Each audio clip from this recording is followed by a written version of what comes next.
Hai, Assalamualaikum. Bertemu lagi kita dalam Bycam Studio, informasi bola sepak terbaik untuk anda. Jadi telah tamatnya perjuangan skuad Harimau Malaya dalam kempen friendly bulan 6 ni, yang mana menyaksikan kita menang 4-1 dengan pasukan Kepulauan Solomon dan juga kita membelasah pasukan Papua dengan 10-0. Jadi syabas untuk skuad Harimau Malaya. Tapi untuk video kali ni aku bukanlah nak bersembang mengenai skuad kebangsaan, tapi aku nak bersembang pasal liga kita, Liga Malaysia, iaitu separuh akhir Piala FA yang menemukan pasukan JDT bertemu dengan pasukan Selangor dan juga pasukan Terengganu bertemu dengan pasukan KL City. Jadi korang rasa dua pasukan mana yang bakal layak ke final? Korang boleh komen kat bawah ni. Alright. Jadi seperti mana yang kita tahu, pertemuan antara pasukan JDT dan juga pasukan Selangor adalah cukup kita nantikan. Seperti mana yang kita tahu, kalau pertemuan dua pasukan ni adalah cukup panas, cukup dinantikan, bukan setakat pemain saja tapi fan-fan kedua pasukan. Jadi selepas kita lihat aksi cemerlang Faisal dan juga Arif Aiman dalam skuad kebangsaan, kali ni kita juga bakal menyaksikan kedua-dua pemain ni berada dalam satu padang, tapi bukan sebagai satu tim, tapi sebagai satu rival dalam padang. Jadi kalau kita tengok head to head antara pasukan JDT bertemu dengan pasukan Selangor dalam 10 perlawanan terakhir, pasukan JDT menang 8 kali manakala seri 2 kali. Jadi Selangor ni tiada melangsunglah menang dalam 10 perlawanan terakhir ni. Jadi kali terakhir pasukan Selangor hanya menang dengan pasukan JDT adalah pada Ogos 2017.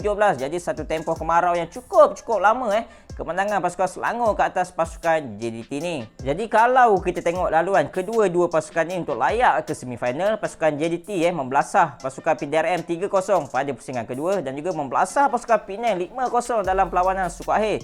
Seterusnya pasukan Selangor membelasah pasukan Pahang 4-0 dalam pusingan kedua dan menewaskan pasukan Negeri Sembilan 3-1 dalam perlawanan suku akhir. Jadi kalau kita tengok rekod kedua-dua pasukan ni hampir seimbang lah, apabila pasukan JDT telah skor 8 gol manakala bolos 0, manakala pasukan Selangor telah menghasilkan 7 gol dan hanya bolos 1 gol sahaja. Jadi kalau kita tengok barisan hadapan mereka, barisan penyerang mereka cukup klinikal lah di hadapan pintu gol pihak lawan. Tapi harus diingatlah, kali ini Selangor bertandang untuk bertemu dengan pasukan JDT yang mana mereka sekarang baru bolos hanya 2 gol sahaja. Jadi agak menariklah untuk kita lihat bagaimana taktikal Tan Cheng Ho cuba ingin merobek pintu gol pasukan JDT, seperti mana yang kita tahu kali terakhir pasukan Selangor tewas 4-0 di laman sendiri kepada pasukan JDT ni. Jadi apa yang aku harapkan untuk game ni, biarlah game ni bukan berat sebelah, biarlah game ni menjadi game yang agak seimbang, bukanlah terus menerus JDT conquer the game. Sebab apa? Ini adalah big game. Kita nak layan big game ni dengan satu perlawanan yang seimbang. Jadi untuk 3 pemain tumpuan dalam saingan semifinal ni untuk pasukan JDT, yang pertama siapa lagi kalau bukan Arif Aiman, yang sehingga sekarang beliau telah skor 6 gol dan menghasilkan 10 assist. Yang kedua adalah Foresteri, seorang striker yang cukup klinikal, cukup berbisa di hadapan pintu gol. Dan yang ketiga siapa lagi kalau bukan Bergson, seorang lagi striker yang cukup berbisa. Jadi untuk 3 trio ni bagi aku mereka adalah ancaman yang cukup berbisa untuk pasukan Selangor. Jadi tugas beratlah untuk defense Selangor menjaga ketiga-tiga trio ini. Dan untuk 3 pemain tumpuan pasukan Selangor, yang pertama siapa lagi kalau bukan Faisal Halim, seorang pemain yang cukup lincah, cukup laju berada di sayap kiri. Jadi Tan Cheng Ho sepenuhnya akan menggunakanlah kudrat Faisal Halim ni untuk merobek gol di pihak gol JDT. Yang kedua adalah Aaron, seorang penyerang yang cukup berbisa di hadapan pintu gol lawan, sehingga sekarang beliau telah skor 13 gol.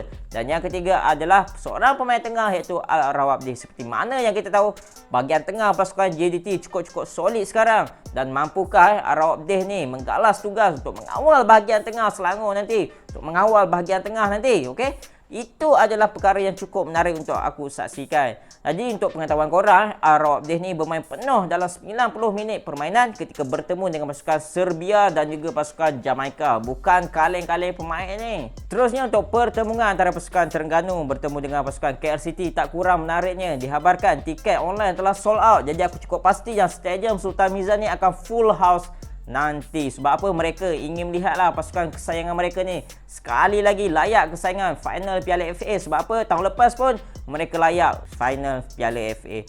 Jadi untuk pasukan KL City ni, bagi aku mereka ni adalah giant killer lah dalam saingan Piala kalah mati ni. Mana taknya mereka layak dalam final Piala FC pada tahun lepas, dan juga layak ke final Piala Malaysia dan juga juara pada tahun 2021.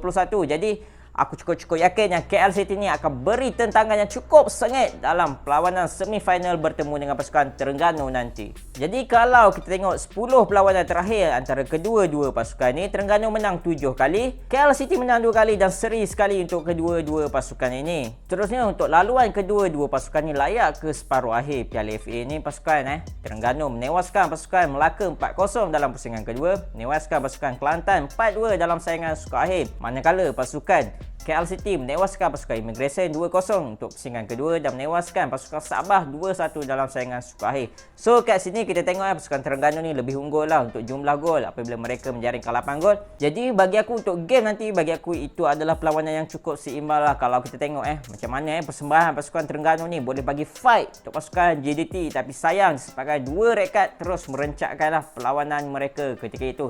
Dan kalau aku tengoklah komen-komen KFB ni ramai penyokong-penyokong Terengganu tak nak Liridon diturunkan untuk bertemu dengan pasukan KL City ni. Sebab apa kita tahu Liridon ni seorang jenis yang agak fancy dan melambat-lambatkanlah tempo perlawanan nanti. Terusnya untuk 3 pemain tumpuan untuk pasukan Terengganu dalam semi-final nanti. Yang pertama adalah Sonny Nordin, seorang pemain yang cukup berbisa dan mempunyai kepakaran free kick yang menghasilkan gol yang begitu lawa lah. Yang kedua adalah Ajisat Kraison, seorang penyerang yang sehingga sekarang beliau telah skor 3 gol dan menghasilkan 2 assist untuk pasukan Terengganu. Dan yang ketiga adalah Azam Azmi, seorang pemain muda yang sedang meningkat naik sekarang yang mana beliau ni mempunyai kelebihan untuk naik ke atas membantu serangan pasukan Terengganu. Terusnya untuk 3 pemain tumpuan pasukan KL City. Yang pertama adalah Paulo Josue, yang mana beliau telah meledak 4 gol untuk skuad kebangsaan di Stadium Sultan Mizani baru-baru ni. Jadi beliau nampaknya telah selesa bermain di Stadium Sultan Mizani. Adakah beliau mampu untuk terus menjaringkan gol? Sama-sama kita saksikan nanti. Yang kedua adalah Kipre Cece. Nampaknya kepulangan beliau ke Stadium Sultan Mizani sudah pasti akan memberi ancaman untuk pihak defense pasukan Terengganu untuk mengawal beliau. Sehingga sekarang beliau telah skor 6 gol dan menghasilkan 3 assist untuk pasukan KL City. Dan yang ketiga adalah seorang pemain muda iaitu T. Saravanan yang sedang meningkat naik juga.